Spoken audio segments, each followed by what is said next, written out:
80 ఏళ్ల వయసున్న ఓ పెద్దాయన 53 ఏళ్లుగా ఆహారం తీసుకోవడం మానేసి ఆరోగ్యవంతమైన జీవితం గడుపుతున్నాడు.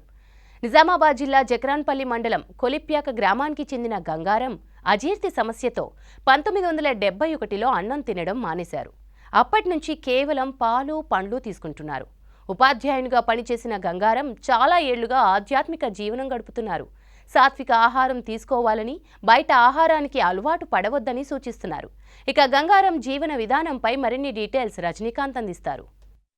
ఏ పని చేయాలన్నా శరీరం సహకరించాలి. శరీరం సహకరించాలంటే సరిపడా ఆహారం తీసుకోవాలి. సాధారణంగా సామాన్య మానవులంతా చేసేది అది. ఆహారం శ్రమ చేయడం, దానికి తగ్గట్టుగా ఆహారాన్ని తీసుకోవడం అనేటువంటిది శరీరాన్ని నిలకడగా ఉంచుకునేటువంటి ప్రక్రియలో ఒక భాగం. కానీ ప్రస్తుతం మనం ఉన్నటువంటి ప్రదేశంలో మనతో ఒక పెద్ద ఆయన ఉన్నారు. ఆయన దాదాపు 50 సంవత్సరాలుగా ఎట్లాంటి ఆహారం లేకుండా తన జీవితాన్ని కొనసాగిస్తున్నారు. కేవలం పళ్ళు, మంచినీరు, పాలను సేవిస్తూ గత 50 ఏళ్ళుగా ఆయన ఉన్నారు. అసలు అట్లాంటి ఆహారాన్ని తీసుకుంటూ కేవలం ద్రవ పదార్థాలు తీసుకుంటూ 50 సంవత్సరాలుగా శరీరాన్ని కాపాడుకోవడం, చాలా హెల్దీగా, అది కూడా శరీరాన్ని కాపాడుకోవడం, చాలా ఆరోగ్యవంతంగా కాపాడుకునేటువంటి ఒక ప్రక్రియను ఆయన చేపట్టింది. చాలా మందికి ఆయన ఆదర్శంగా ఉన్నారు. అసలు జంక్ ఫుడ్ ఈరోజు మన ఫుడ్ సిస్టమ్ అంతా కూడా జంక్ ఫుడ్గా మారిపోయింది. జంక్ ఫుడ్ తింటే కానీ దినం గడవనటువంటి పరిస్థితిలో ఇట్లా అసలు ఆహారం తినకుండానే ఉండే ప్రక్రియ ఎట్లా చేపట్టిండ్రు, ఎట్లా సాధ్యమవుతుంది, ఎట్లా దీన్ని కంటిన్యూ చేస్తుండ్రు? గంగారం అనేటువంటి ఒక పెద్ద ఆయన మనతో ఉన్నారు. ఆయన 50 ఏళ్ళుగా ఇట్లా ఏం ఆహారం తీసుకోకుండానే ఉన్నారు. ఎట్లా సాధ్యమైంది తెలుసుకుంటుంటే మనం ఒక ప్రయత్నం చేద్దాం. సార్ చెప్పండి, ఎట్లా అసలు ఎందుకు ఇట్లా ఒక 50 ఏళ్ళుగా మీరు అసలు ఏం భోజనం చేయట్లేదని తెలుస్తుంది, ఎందుకు ఎట్లా సాధ్యమైంది ఇదంతా? చిన్నప్పుడు మాకు పడలేదు, ఆహారం పడలేదు. అయితే ఋషులు మునులు అయితే పండుగ పెరిగింది, దివ్య జీవితం గడిపినారు. నేను కూడా పండు పాలిని పవిత్ర జీవితం గడపాలి, జీవితం ధన్యం చేసుకోవాలని సంకల్పం చేసినట్టు. జంతువులు కూడా చిన్నప్పటి నుంచి ఏ జంతువు కూడా ఆహారం తీసుకోదు, ఉడికిన వస్తువులు తిన్నాయి. అవి పొద్దున్న నుంచి సాయంత్రం వరకు ఎంజాయ్గా ఉంటాయి, గాలిలో తిరుగుతాయి, మంచిగా బతుకుతుంటాయి. నేను కూడా ఆ విధంగా బతకాలని, ఆ విధంగా అటువంటి అలవాటు కావాలని సంకల్పం చేసుకున్నాను. సో మీకు ఏ వయసులో ఇది స్టార్ట్ అయిందండి? మీకు ఏ వయసులో ఉన్నప్పుడు ఇండైజెషన్ ప్రాబ్లమ్స్ వచ్చినాయి? ఎప్పుడు స్టార్ట్ చేశారు? 1971 నుంచి స్టార్ట్ అయింది. 1971 నుంచి. సో అప్పుడు మీ వయసు ఎంత? ఇప్పుడు నాకు 80 సంవత్సరం. అప్పుడు అంటే 50 సంవత్సరం. సో అంటే మొదట్లో ఏదన్నా కడుపు నొప్పి లాంటిది, అరగకపోవడం అట్లాంటి ఏమైనా సమస్యలు వచ్చినాయి? జీర్ణ వ్యవస్థకు సంబంధించిన సరే జీర్ణం కాలేదు, అన్నం జీర్ణం కాలేదు.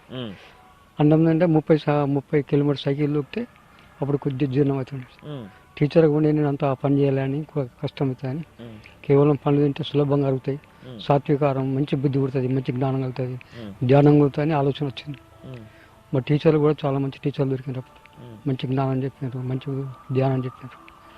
ఆ డైజెషన్ ప్రాబ్లమ్స్ ఎందుకు వచ్చినాయి? డాక్టర్స్ ఏం చెప్పినప్పుడు ఆ రోజుల్లో? డాక్టర్ నాకు ఎప్పుడు ఇంతవరకు డాక్టర్ లేడు. నాకు ఇంజక్షన్ గోళ్ళు పడే డాక్టర్కి సలహా ఇయ్యాడు. కావాలంటే నేను డాక్టర్ సలహా ఇస్తా, కానీ నాకు డాక్టర్ లేడు.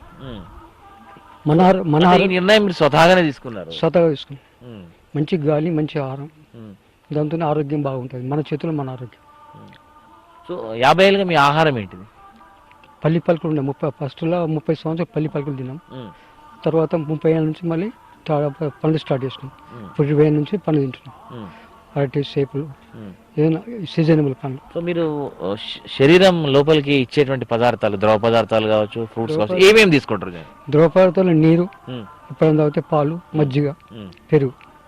సో 50 ఏళ్ళుగా ఆహారం లేకుండా ఉంటూ కేవలం పళ్ళు, నీళ్లు తీసుకొని 50 ఏళ్ళుగా మీరు చాలా యాక్టివ్గా ఉన్నారు, బైక్ కూడా నడుపుతున్నా అని చెప్తున్నారు.